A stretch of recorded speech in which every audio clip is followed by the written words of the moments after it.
ഞാൻ ചിലപ്പോൾ ട്രസ്റ്റ് എല്ലാം ബ്രേക്ക് ചെയ്യും. എന്നെ കൊണ്ട് കൺട്രോൾ ചെയ്യാൻ പറ്റും തോന്നുന്നില്ല കേട്ടോ. ഞാൻ അമ്മയോട് പറഞ്ഞു. എന്തിനാ അമ്മയോട് ഈ കാര്യങ്ങളൊക്കെ പറയുന്നേ?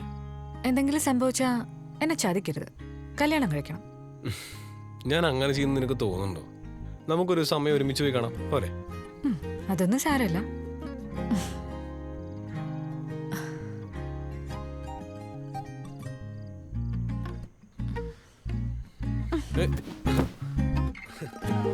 ഞാനൊരു കാര്യം ചോദിച്ചാ സാധിച്ചു തരുമോ? നീ ഇന്ന് എന്ത് ചോദിച്ചാലും ഞാൻ സഹായിച്ചു തരും. എന്നെ കളിയാക്കിയില്ലെങ്കിൽ ഞാൻ പറയാം. പറ. നമ്മളിപ്പോ അങ്ങനെ ഒരു മൂഡിലല്ലേ, അതുകൊണ്ടാ ചോദിക്കുന്നേ. ഞാനൊരു ക്ലൂ തരാം. KGF ഡയലോഗിലെ പോലെ violence violence violence. I hate violence. Violence lakhs me. അത്ര ഉള്ള കാര്യം.